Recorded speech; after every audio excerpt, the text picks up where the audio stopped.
Vittoria sofferta e meritata per il Novafelta che, nonostante la pioggia battente e il campo pesante, torna alla vittoria a distanza di un mese. L'ultima volta fu con la Polisportiva Romagna. La squadra di guerra domina l'incontro, lasciando due parentesi agli ospiti, dove in una non perdonano colpendo con Magnani. Sembrava l'ennesima giornata storta, poi ci ha pensato prima Stefanelli e poi Pilotto a ribaltare il risultato, dando un calcio alla sfortuna e facendo risultare efficaci i cambi del tecnico gialloblu, che tuttavia pregustava già in avvio una giornata di gloria quando Cupi servì a Stefanelli un pallone invitante che l'attaccante alzava sopra la traversa.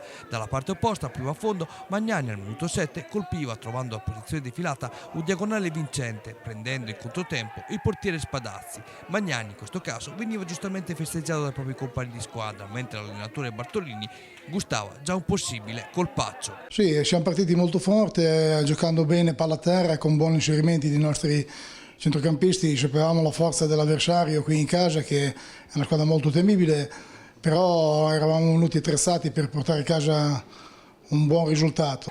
Il Novafelta non ci crede, subito il colpo va in bambola quando Magnani dall'altro lato offensivo entra in area di rigore. Il suo tiro è però smorzato da Spadazzi, sulla ribattuta Zoffoli si mostra poco lesto. Più lesto Sebastiani che sforna al centro, un cross invitante, Fattori prolunga di testa per la girata di Stefanelli, ancora una volta alta. I ruoli si invertono nell'azione successiva quando Stefanelli appoggia di testa per la corretta Sebastiani che spara alto.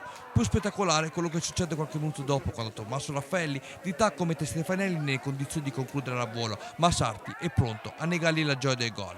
La pioggia nel frattempo si fa battente e i giocatori in campo ne risentono, specie Raffaelli che in velocità va via due avversari ma scarica debolmente tra i guanti di Sarti. Nella ripresa Cupi da subito prova il tiro a giro, ma viene fuori un tentativo da dimenticare. Piove sfortuna tra gli spalti dove scende anche acqua dalle grondaie. In attesa che gli operai del comune intervengano, Stefanelli prova a chiamarli con una girata che fa urlare a gol, ma Sarti è prodigioso.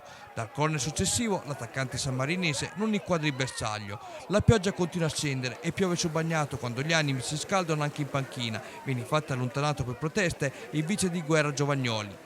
Fraboni allora cerca di smorzare gli animi con un lob che si spegne lentamente sul fondo. Gli attacchi gialloblu continuano quando Gori chiama al tuffo Sarti sulla ribattuta. Bettini cade nella ragnatela di protezione dell'estremo ospite. Pressa e ripressa ed ecco che Cupi mette al centro il flauto magico che chiede di essere suonato. Stefanelli vola in basso compiendo con la testa un movimento a giro perfetto, mettendo dentro un pallone che buca il tessuto emesso dal sarto, da Sarti.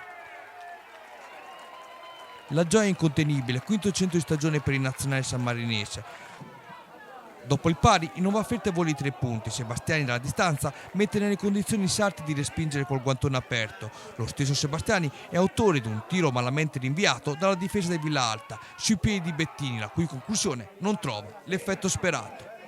Inizia la serie di corner che portano al colpo di testa di Stefanelli, deviato da Sarti sopra la traversa, e al traversone vincente sul quale Pilotto, zitto, vola in cielo, guarda gli avversari, saluta tutti e infila nell'angolino il pallone dei 3 punti. Per lui, prima gioia in stagione, e se provate a chiedergli se è felice per il gol, lui vi risponderà così. Ci voleva per il morale, per quello che non siamo riusciti ad ottenere in queste giornate, anche un po' per la sfortuna, un po' per gli episodi, ma non dobbiamo farne un alibi, ci voleva e basta, per tutto. Nel frattempo Ronci, secondo portiere Novafelta, viene espulso per qualche parola di troppo. Inutili tentativi di Stefanelli per indurre il direttore di gara a ripensarci. Direzione, tra l'altro, tutt'altro che impeccabile in alcune fasi del gioco per ambedue le formazioni. L'ultima speranza ospite si spegne sul fondo. L'arbitro, questa volta, è libero di fischiare alla fine dopo 5 minuti di recupero e Novafelta è libero di festeggiare la terza vittoria di stagione. La vittoria scacciapensieri, la chiameremo così, che toglie un macigno enorme dallo stomaco degli atleti, che permette di affrontare la trasferta di Morciano con maggior serenità.